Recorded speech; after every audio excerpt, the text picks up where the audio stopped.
Uttaranchal University, Dehradun, NAC A+ accredited university.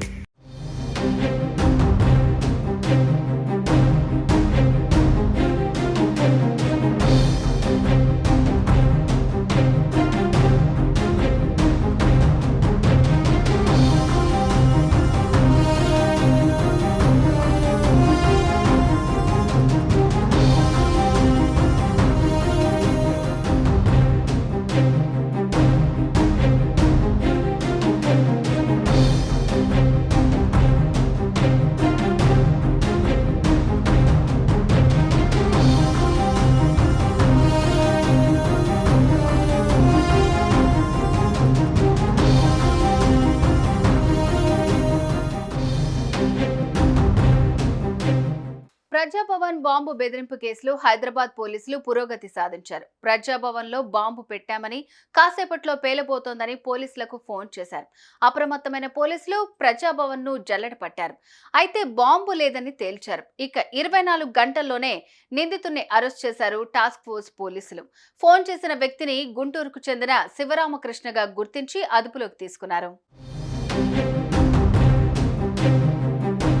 Deputy CM బట్టి విక్రమార్క కుటుంబం నివాసం ఉంటున్న ప్రజాభవన్లో బాంబు ఉన్నట్లు అజ్ఞాత వ్యక్తి 100కు డయల్ చేసి చెప్పడంతో రాష్ట్ర పోలీస్ శాఖ వెంటనే అప్రమత్తమైంది.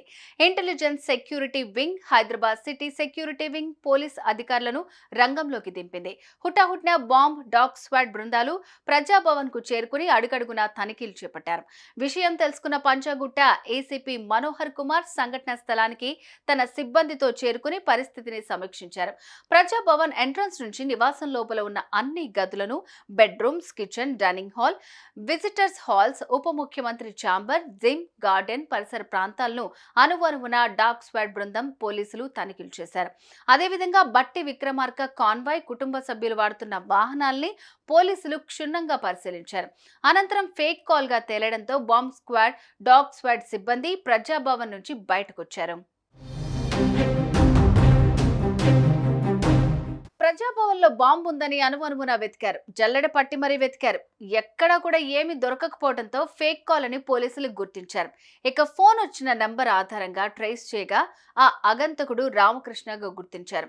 భార్యతో గొడవపడి మద్యానికి బానిసగా మారిన రామకృష్ణ భార్య లేదన్న బాధలో బాంబు బెదిరింపుగా ఫోన్ చేసినట్లు పోలీసుల విచారణలో గుర్తించారు.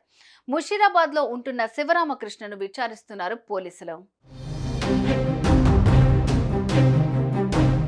సుమన్ టీవీలో మీ పర్సనల్ అండ్ బిజినెస్ ప్రమోషన్స్ కోసం కింది నెంబర్కి కాంటాక్ట్ చేయండి.